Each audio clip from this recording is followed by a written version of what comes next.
Sejam bem-vindos ao PolideiaCast. Todos somos políticos. E temos uma ideia sobre política. Eu sou Rogério Oliani. Eu sou Ricardo Castilhos. E hoje, Castilhos, nós estamos recebendo aqui um profissional da área da educação, ao qual nós respeitamos muitíssimo, que é o professor Hernani Pansevski. É assim que fala? Eu acertei, Hernani? É assim mesmo, Hernani Antônio Pansevski. Hernani Antônio Pansevski. Seja bem-vindo.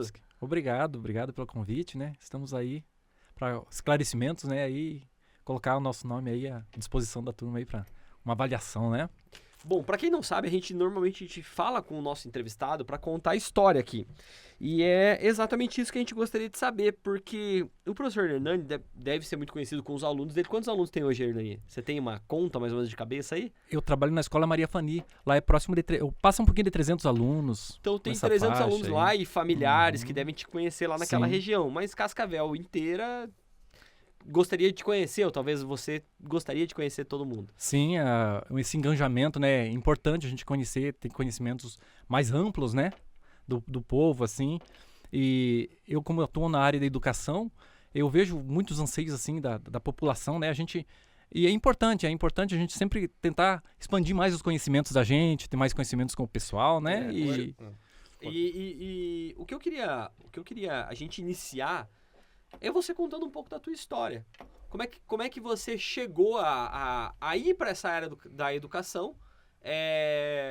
E o que foram os anseios que te levaram para essa área, para ser um fomentador dessa área? Na verdade, eu nasci e me criei no sítio, né? Eu nasci aqui em Cascavel, no sítio ali em São José, colônia São José, pertence a Centralito. Aí, como eu fiz o meu primeiro ano lá, né? A gente dizia o primeiro aninho lá, nem prézinho não tinha na época. A gente fez o primeiro ano direto lá. Aí eu tava com 6 para 7 anos, meu pai resolveu levar a gente morar lá no Rio do Salto. Rio do Salto, lá no interior, Rio do Salto. Chegando lá no Rio do Salto, eu tenho 4 irmãs, né? Sou o único homem da casa, né? Aí a gente começou a estudar lá no Rio do Salto, a gente deu continuidade lá, né? A gente fez o nosso ensino fundamental lá no Rio do Salto, né? E o ensino médio. Aí a gente resolveu expandir um pouquinho, eu trabalhava na agricultura, né? Com meu pai, e em 95 meu pai faleceu, né? Teve um infarto fulminante, a gente estava inclusive trabalhando na roça junto, e eu tive um choque, né? Muito grande, que eu trabalhando com ele, de repente encontro ele caído, né? Sem vida. Aí a gente resolveu, né? Eu fiquei sozinho praticamente, porque era só eu, o único filho, para ajudar meu pai. E resolvemos, na verdade resolvi ampliar meus conhecimentos. Eu tinha uma certa vontade, assim, de ser educador, né, de ser professor na época já. Eu e uma das minhas irmãs, né, a minha irmã Marli, que é uma das irmãs do meio, né, que eu tenho. Aí a gente resolveu partir pro lado da educação. Mas antes disso, eu fiz a educação... Antigamente dizia educação geral lá no Marilis, né? Comecinho dos anos 90. Eu vinha de ônibus lá do Rio do Salto, tinha um ônibus que trazia os alunos, e a gente fazia essa educação geral lá no Marilis. Vinha eu e a minha irmã mais velha, no caso, antes, né? Aí fiz uns 4 anos dessa educação geral, né? Aí resolvi partir para a área da educação, né? A minha outra irmã, Marli, essa que fez o magistério comigo, né? A gente conversou um pouco, entramos num consenso aí, vamos estudar mais um pouco, porque só eu na agricultura, né, e antigamente não tinha tantos subsídios, né, a gente tirava de uma lavoura para pôr na outra, depois começou a melhorar um pouco, né, mas bem de antigamente era meio complicado, ó, né. Aí... Você tinha quantos anos aí, Hernani? Quando eu comecei a estudar, quando eu comecei a fazer magistério, na verdade, eu já tinha tinha 25 para 26 anos já, né? Ah, entendi. Já tinha que... Aí eu fiz um magistério. Aí a gente se formou. Antes disso, eu tinha feito educação geral, né? No começo dos anos 90, né? Aí é dos 24 anos para frente que eu ingressei no magistério, né? Aí a gente fez um magistério, a gente se formou. Aí a gente se formou, né, no magistério. E aí... Fizemos um concurso, aí passamos, né? Trabalhei pouco tempo nas salas de aula, aí fiz um concurso para biblioteca escolar. Aí comecei a trabalhar na biblioteca, onde eu faço trabalho de leitura, né? Interpretaçãozinha de texto, leitura dinâmica, esses trabalhos na área da educação, né? E sempre que posso ajudo no reforço escolar também, né? Os aluninhos que precisam reforço ali, a gente já tem um trabalho de reforço escolar também com esses alunos, né? Sempre na área de letras, português, né? Aí que futuramente, mais tarde, eu viria a fazer essa faculdade de letras, né? Letras português e espanhol, a qual eu fiz ali na Anhanguera, depois que eu já tinha casado, né? Eu vim para Cascavel, lá do interior, com 28 anos, Nossa. né? Que eu demorei um pouco para casar. Conheci minha esposa antes, né? Mas daí deu uns contratempos, a gente namorou, depois passou um tempo, não deu certo, depois a gente voltou a namorar. E a gente Que legal. acabou casando, né? Aí eu casei com 28 anos, já, né? Já bem maduro, já. E aí, só com magistério, né? Conseguia dar aula, trabalhava em minhas aulas com magistério. Aí resolvi com o tempo fazer faculdade na Anhanguera, que era pertinho lá de casa. Eu moro no bairro Pacaembu, né? A Anhanguera fica ali na região do lago. Aí a gente resolveu fazer a faculdade ali no Anhanguera. A gente fez letras, né, espanhol. Aí eu me formei lá, né, ensino superior. E aí continuei meu trabalho ali na Escola Maria Fanny. Daí, na época, não abriu concursos, né, pra gente ir pro estado, né? E eu sempre gostei de me envolver mais com os pequenos, né? Fiz a faculdade, assim, mais para ter um conhecimento maior, se um dia precisasse, eu tô em outra área, né? Mas sempre gostei de trabalhar com os pequenininhos, né? Sempre foi a minha inspiração trabalhar com os alunos pequenos, né? E a gente continua, então, nessa área aí. E temos anseios, assim, de continuar sempre melhor, sempre se profissionalizando, buscando mais conhecimentos, né? Para passar para os pequenos, né? E sempre nessa integração com os adultos, com os pais, né? Hoje você está como pré-candidato a vereador pelo PL de Cascavel aqui na nossa cidade. E eu vi aqui, cara, que você toca 3 instrumentos, baixo, violão e teclado. Sim, eu tenho, assim, essa... Como eu diria, assim, essa disposição, né? Esse dom, digamos assim, esse dom, né? Esse dom da gente tocar 3 instrumentos. Eu aprendi primeiramente o violão, né? Violão eu aprendi lá quando era jovenzinho ainda, né? Aí não tive professor na época, porque eu morava no sítio, não tinha como eu vir aqui só para aprender violão, né? Na época eu ainda não estudava, não vinha com ônibus, né? Aí consegui um violãozinho velho lá, né? Que a minha mãe adquiriu, meu pai adquiriu. E aí comecei a treinar, a escutar músicas sertanejos, na época tava no auge do sertanejo, né? E aí comprava os livrinhos sertanejos quando vinha com meu pai pra cidade. E aí sentava na beira do rio, lá passava o rio a 20 metros da minha casa, passava o Rio do Salto, o famoso Rio do Salto, passava em frente. Aí a gente sentava numas pedras lá, tocava, ensaiava lá pros peixes, né? Digamos assim, pros peixes ouvir. Cara, que legal. Né? Que E daí ali a gente ia legal. pegando alguns acordes. Aí quando dava as enchentes que o rio fazia muito barulho, que eu quase não escutava a minha voz, eu saía lá pro pasto, lá pro pátio, eu tocava sentado lá no coxo de dar sal pro gado lá, que meu pai tinha umas cabecinhas de gado, e a gente aprendeu, né? Aprendeu meio por conta, assim. Sim. Não só aquele profissional, mas dá pra gente se virar, E né? aí você toca, mas você toca aí, então, teu conhecimento foi de baixo violão e o baixo violão é até um pouco parecido, né? aham. A estrutura, inclusive, de Isso. acordes, né? Isso. Mas o teclado já é um pouco diferente, Um pouco né? diferente. O baixo, eu fiz algumas aulas, porque eu já tava aqui na cidade, né? Daí tinha um amigo meu chamado Luizinho, né? Que dava aula, eu fiz algumas aulas aí e aprendi um básico, né? Só que o baixo, como eu não atuo, eu não tenho instrumento, eu tô meio desatualizado. Hoje, se fosse pra eu pegar, tô um pouquinho desatualizado, Agora né? você tá tocando É, alto, né, Hernani? Isso, eu faço alto. É boa, Castilho, essa é boa. Hernani, e como é que você entende, assim, a musicalidade para as crianças? Você que é professor e também músico. E eu vi aqui também que você faz um tempo já que você faz um trabalho voluntário para ensinar música, né? O que você tem, assim, você percebe que as crianças têm um desenvolvimento melhor quando envolve música e o histórico escolar? Como é que é isso? Sim, só concluindo o meu pensamento, depois, assim, com o tempo, eu aprendi o teclado, né? O teclado também, comecei a estudar as notas sozinho e fui tirando.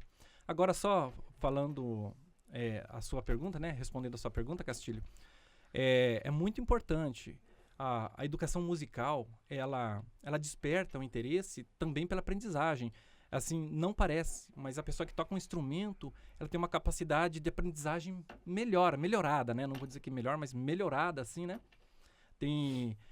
uma capacidade assim de memorização, né? Porque a música é uma, digamos assim, uma terapia para a alma, né? Sim. Eu acredito que a música é um dos fatores que ajuda muito assim no desenvolvimento da criança, tanto a criança como o adulto, né? Eu acho que a pessoa que toca e a pessoa se livra também de depressões, eu acredito que porque a música anima, alegra a alma, né? Eu tenho um amigo meu que ele é o Leonardo Citon, inclusive um abraço, Léo. Ele é musicoterapeuta. Olha que legal. E aí faz só. terapia através da música. E ele tem tido resultados extremamente positivos com autistas, com pessoas que tiveram um AVC na recuperação delas. A música realmente é algo É uma terapia. profundo, uma terapia. Sim.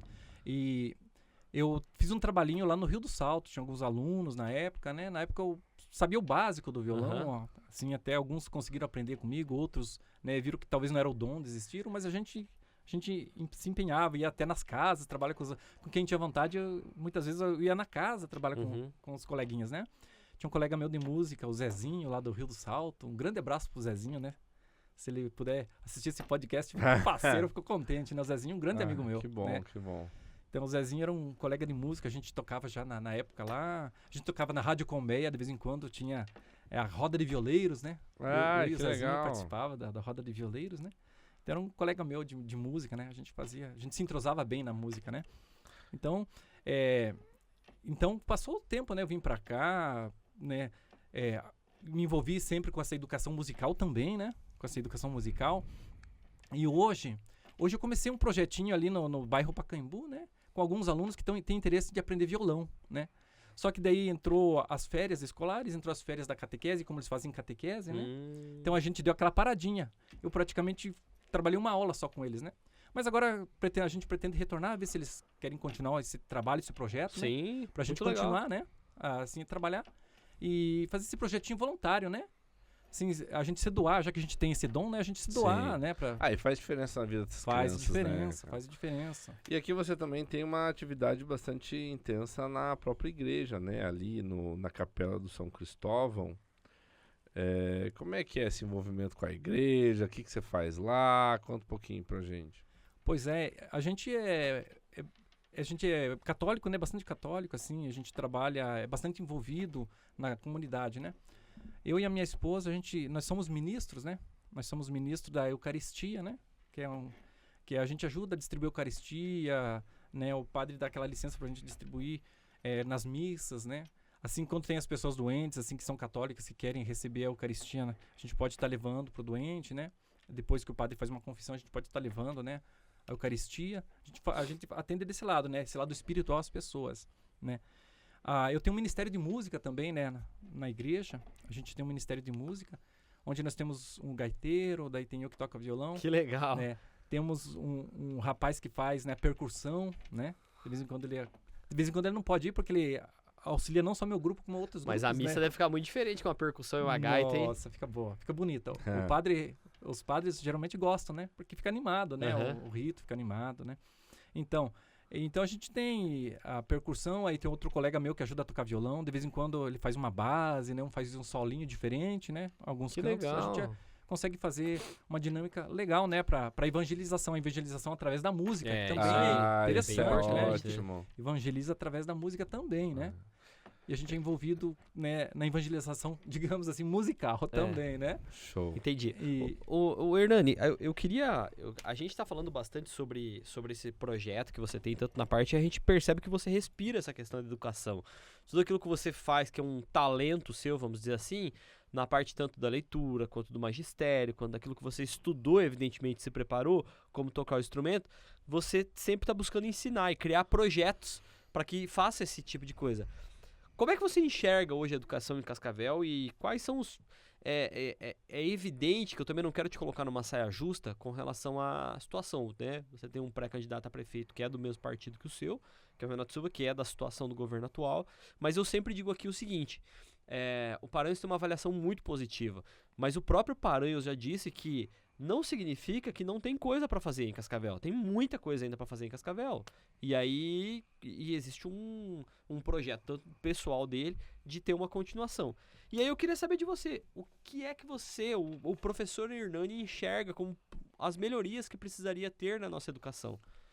a educação, a gente percebe que melhorou muito com o governo, né? Com o Paranhos. O Paranhos, né, deu aquele solavanco, digamos assim, né? Aquela guinada boa, assim, para que a educação melhorasse bastante, como melhorou bastante, né? Nós temos, assim, uma certa pontualidade nos uniformes quando vem, né? A gente depende das empresas também, né? Às vezes demora um pouquinho devido às empresas que são contratadas, né? Pelas licitações, né? Às vezes demora um pouquinho, mas sempre esses anseios são atendidos, né? Pela comunidade, né? São atendidos. E no âmbito, assim, geral, a minha avaliação seria mais positiva, né? Claro que sempre tem coisas para melhorar, né? Sim. Sempre tem coisas para melhorar, né? A questão mesmo, que nem eu que me envolvo bastante com a parte literária, literatura, biblioteca, né? Às vezes tem uma certa demora, às vezes, para a CEMED mandar uns livros pra gente, né? Assim, Fazer uma troca. uma vamos dizer, dos livros. troca, Entendi. isso. E eu assim, percebo que se talvez tivesse um pouquinho mais de rotatividade nesse material, Entendi. né? Assim, talvez um pouquinho mais de um auxílio melhor nesse trabalho para leitura. gargalo até fácil de resolver, porque é processo, né? Isso, tranquilo. Então seria a quantidade de materiais, né? Assim, talvez um pouco mais quantidades, né? Sabe o que eu acho que ia ser incrível, Hernani? Eu pensei agora, eu vou viajar talvez na minha ideia. E o Castilhos, às vezes, ele me corrige aqui. Mas ia ser incrível se tivesse... Hoje existe a Biblioteca Municipal de Cascavel, que é um acervo gigantesco. Acho que é um dos maiores de Cascavel, se não o maior de Cascavel, de acervo de livros. Seria muito legal ter um projeto onde rotacionasse alguns livros da Biblioteca Municipal dentro dos próximos colégios municipais, para que você tivesse essa diferenciação, essa ideia que você trouxe. Isso O que mesmo. você acha, Castilhos? Seria, Acho bem legal. Rogério, essa tua ideia aqui seria uma ideia para se pensar mesmo, né? Se pensar mesmo, uma ideia que não passou pela cabeça, mas você falando aqui, a gente analisando, é uma ideia para se pensar mesmo, né? Então, há essa rotatividade, né, desse material aí, mais pessoas têm contato com esse material. Eu mesmo, como eu trabalho mais na parte da biblioteca, trabalho leitura, né, produção de texto, a gente trabalha textinhos, produção de textos, algum melhoramento na leitura. Eu me envolvo também um pouco no reforço escolar, né, que eu trabalho, ajudo na questão da leitura, da parte do português, né, da língua portuguesa. Então a gente percebe que se a gente investir no aluno, eles dão um retorno. Eles dão um retorno. Alguns, assim, talvez um pouco mais, outros um pouco menos, mas eles têm esse retorno. Como no meu tempo, eu não tinha... No meu tempo não tinha essa disponibilidade da gente estar numa biblioteca, da gente estar lendo, né, de a gente estar em interação com os livros, né? E eu tinha esse interesse. Tanto é que o meu tempinho que eu tenho, eu gosto de ler história. Histórias, assim, que passou histórias mesmo. Não histórias literárias, mas histórias, né? Segunda Guerra Mundial. Isso é um ponto que a gente... Né, isso é um ponto que a gente concorda muito, porque eu e o Castilhos, a gente tá talvez numa diferenciação aí de pessoas, né, Castilhos? Porque nós somos conhecidos... Nós lemos muito. Isso é verdade. Entendeu? E nós, assim, ó, da minha turma eu era... Assim, acho que também o Castilhos é a mesma situação que a gente já conversou. A gente era meio rato de biblioteca, assim, de ficar na biblioteca lendo. Que bom. E tudo mais. Eu lembro que eu lia 2, 3 livros por mês, na época que eu era adolescente. E hoje eu percebo que não existe tanto isso. E é engraçado, porque hoje, você com o telefone na mão, você tem acesso a diversos livros lá que a gente não teria na nossa época. E outra, a produção de conteúdo aumentou muito, né? A produção literária de livros aumentou muito. Sim. Evidentemente que aumentou também o número de livros que são ruins, né? Mas, enfim, qual que é a tua... O que você enxerga disso, assim, do jovem hoje que ele precisaria dessa leitura e como que você incentivaria esse jovem a ensinar? Como é que você faz isso no teu dia a dia, no trabalho? Eu, como trabalho na parte literária, né, da biblioteca, a gente tem a parte dos empréstimos, né? Empréstimos de livros, obras que os alunos levam para casa. E eles têm um certo período para eles devolverem, né? Eu, além do meu trabalho de leitura, produção textual, né? Esse material, a gente faz um empréstimo também do material para leitura em casa. A gente deixa eles uma semana. E a gente percebe aqueles alunos que trabalham a leitura mesmo, que trabalham a história. Às vezes ele empresta aquele livrinho e fala, prof, eu poderia emprestar o mesmo livro? Porque eu gostei que muito da legal. história. Às Olha vezes só. passa, né? Às vezes ele se identifica com aquela história. Que Eu tenho uma aluninha que eu acho que leu a mesma história lá umas 4, 5 vezes. Sempre ela chegava e dizia, mas minha coleguinha, você já não leu esse livro? Prof, eu li, mas eu gostei muito.